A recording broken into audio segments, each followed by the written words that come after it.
concern of the time we were somehow with teleworking or remote work with the issue of the pandemic, and thanks today I was able to keep taking care of myself in the subject of health, medical consultations, and keep my job, but at the same time I content of maternity leave in the economic purposes to support for the care of the baby, to support us, because regardless of the support we may have from family and friends, my independence as woman as a mother is important. On the island, since the triumph of the revolution, social policies have ensured the rights of working women in the state sector, and currently, thanks to Decree Law 656/2021, a more inclusive model is proposed that also protects the rights of women who belong to the private sector. First, because economically they are contributing not only for themselves but also for the country, and they have all the rights so that their motherhood and post-maternity have all the conditions, have all the opportunities, all the possibilities to have that life, not only of the rights, but that those rights can sustain. Then I always talk about dignity.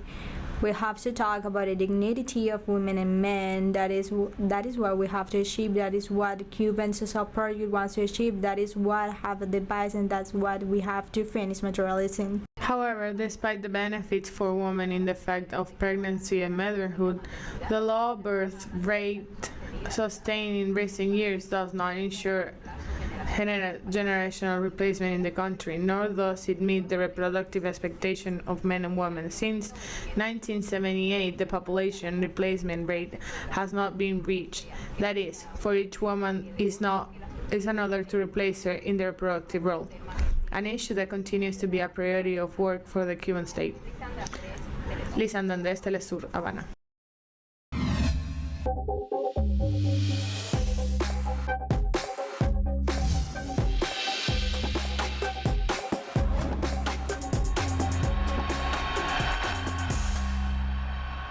We continue with By Gender.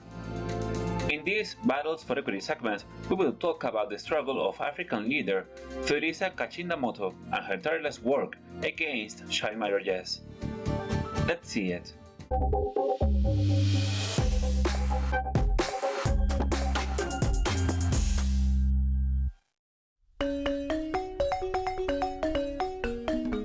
Teresa Kachindamoto, known as the Chief of Terminator of Marriages, is a leader of the that surveyed more than 850 early marriages. For me, I didn't even dream that one day I will be a chief, because our culture said a woman cannot be a chief. Then when I go home, I call all my group of village headmen to come to my house. Then when they came, I said, well, I have invited you to come here because of this and this. And for me, yes, I know there's my father, there's my brothers, they look at this, but for me. In 2018, Teresa received the Navarro Award for Solidarity for her timeless work with the children of Malawi. The prominent activist for equality considers the phenomenon as an economic and cultural issue due to the situation of poverty that Central Africa is experiencing. Women do not have money to feed their families, and that's why they give their daughters in exchange for a goat or money.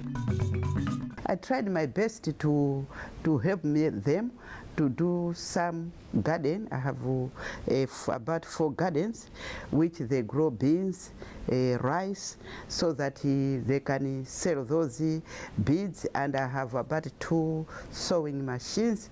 They start to sew pads to sell to other girls. So for those things, they help themselves. They take about 5% and another 5% for me to pay for fees for other school girls and boys. So everything is possible as far as you have put your heart on it. Teresa Kachinamoto has made young people understand the importance of taking charge of their own future and focusing on aspects such as education. The number of couples composed of adolescents in her country motivated her to dissolve then 2,445 marriages only in their districts. A United Nations study found that in 2012, more than half of Malawi's women were married before the age of 18, which is why the country's resident embraced Teresa's proposal and banned marriage from the age of majority. I have been educated. I know the goodness of when you have been educated, you can do anything. But for me, I can't sit on this chair seeing these girls and boys like this. So those are the challenges which I'm facing because they have finished school, but they are just staying. Although she has been accused of going against her community's culture and tradition, Teresa continued her fight for her country's children's right to a better future and her drive for gender equality and recognition on an international scale. At least 300 people accompanied the arduous task undertaken by Teresa when witnessing a to empower more girls and boys.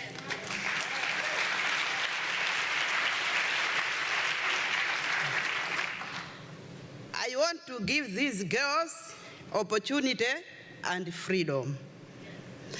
When girls are educated, thanks to her intense work to change the social and cultural reality, the social leader has managed to get some 850 girls to reassume their studies and the practice of sexual initiation camps where girls up to 7 years old were sent to be prepared, endured good fertility, and achieve success in marriages has also been prohibited.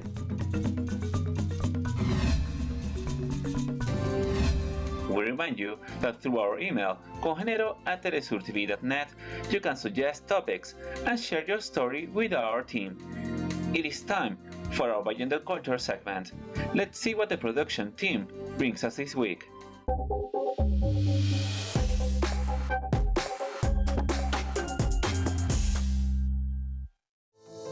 Beyond posing on the red carpets and performing for directors, women are also creators of the seventh art. But most of the time, the validated Academy of the Oscars usually makes invisible the work of directors, screenwriters, cinematographers, and other workers of the cinematographic. The award for Best Director is rarely intended for a woman. Catherine Bigelow was the first woman to win the Oscar for Best Director in 2010, while Chinese director, producer, and screenwriter Colin Shaw won the statue in 2021, continuing the feat of the New Zealander Jane Caption in the 2022. Women filmmakers are not silenced in the face of inequality. Those who manage to take the microphone when receiving the statue take the opportunity to speak for their colleagues invisible by the Academy and the industry. The so-called sexual and social minorities have historically been relegated from the Oscars, which continue to be mostly an option in the face of hegemonic technical and sensationalism cinema, which propagates the capitalism and patriarchal discourse and the political agenda of the North American empire. Yet women around the world continue to offer alternative proposals, do not need validation from the Academy, and make films with women's eyes.